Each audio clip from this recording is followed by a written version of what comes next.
Hi, everyone. My name is Andre, and I'm the founder of GetKeys, where we find the best real estate agents for you. Today, we're joined by Janet Lowe from Royal LePage. Janet has been selected as one of the top agents by GetKeys for her outstanding track record and her dedication to clients. She recently listed and sold a condo, and this is the insider story of how it went down. Well, let's jump right into it, Janet. So last week you sold a condo at 1030 King Street. So tell me about this property. Oh, it is, that expression, like it's just pimped right out. Like, excuse the crassness of that expression, but this was really pimped right out. It had everything that you could possibly want to put in a one plus den. The owners extended the counter because, as you know, these very, very boutique style living quarters, sometimes they don't allow for a proper eating area, like a dining room or anything. So the owners took the existing builder's counter and extended it with a quartz countertop, gorgeous, modern, beautiful, with seating for up to like 8 people around it. And then what they did underneath it was really smart, which was build extra space for drawers and another cupboard for their pots and pans. And then they even built in a 51 bottle wine fridge. It was just gorgeous. And so that was a feature that just wows you as you walk in. There was a tiny chip on the kitchen stovetop. And the seller asked me, should we replace it? And I said, absolutely, we should replace it because we don't want to have anything that could be looked at, like, because the attention really is in the details in these things. If somebody is going to buy your condo in 7 days in a turnaround time like that, you want to make sure that it is perfect. And so we got the brand new shower stall put in. It's glass, beautiful, thick. Half of the tub was taken up. So it was just so gorgeous. And then the pièce de résistance was my client built in the den a wall-to-wall pack system. Now, pack systems are not cheap, but they're not that expensive. But my goodness, they installed lighting in it, wall-to-wall, room for about 100 pairs of shoes. So we did everything that we could do to make sure that there was nothing that was missing. And so we went on the market in a very, I would say, for most agents, it was challenging because they were telling me that not many showings were going on. And we had a dozen showings in 7 days. We had a preemptive offer the first day that we were out on the market. And so I think that in every way, we did everything textbook perfect for what we needed to do.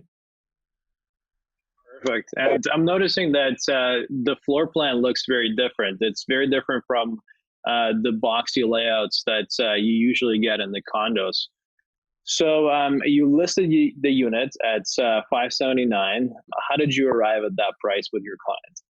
If you were listing to get sixes, you would list at five. That's usually a strategy for multiple offers for the most part, right? So you want to list a little bit under what it is you're expecting so that you can have the maximum amount of exposure for everyone who's in the market. So we knew we were going to go out with a five, but how we arrived at 579 was just kind of a clever way of saying 709 is the unit number. So we thought instead of being a cookie cutter 599 offering or something else, we just thought, okay, it's got to be under 599. So why don't we try 579? And that's what we decided on. So the client liked it. So again, my point is that this whole process has to be in collaboration. It really is very, very much a team effort.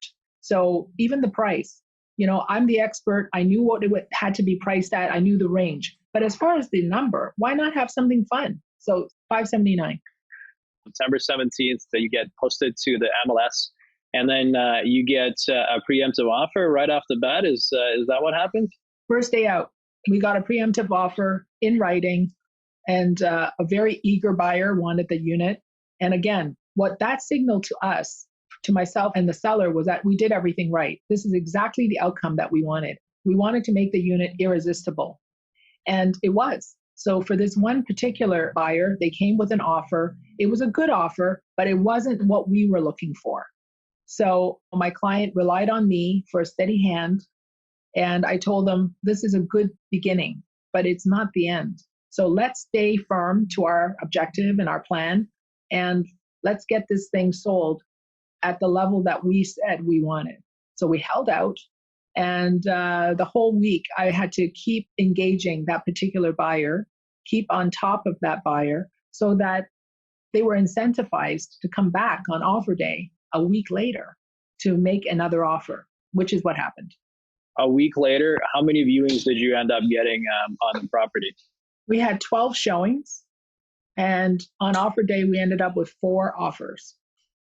Okay, so there's 12 showings, and obviously nowadays these are all buyers that are serious. There is no one that's not serious that's going to be getting out of the house and looking at properties. All of these buyers are serious, so that's quite a good number of showings.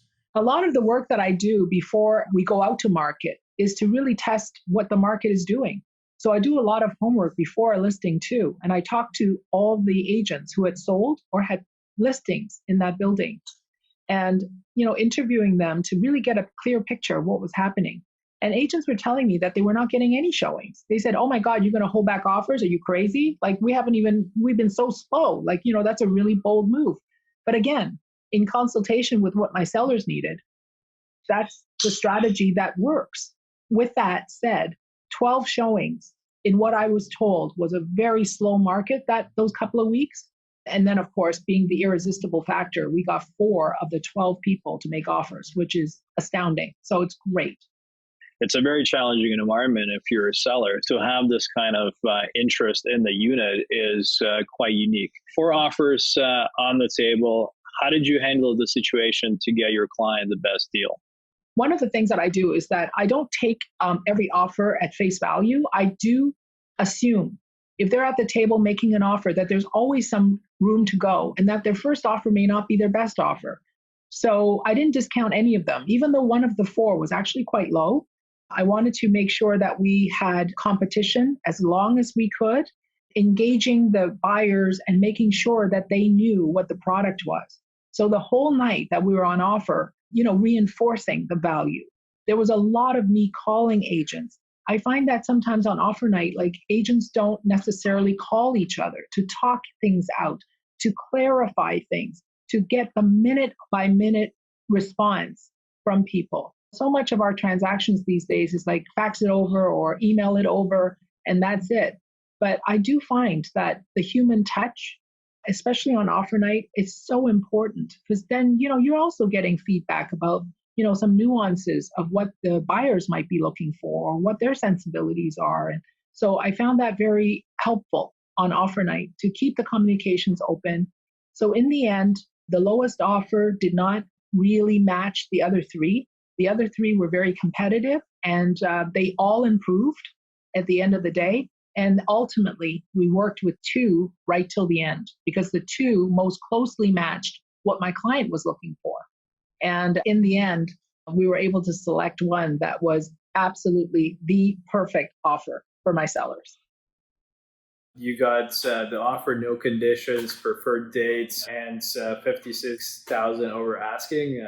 That's best case scenario. So congratulations on getting that sale for your clients. They must be ecstatic.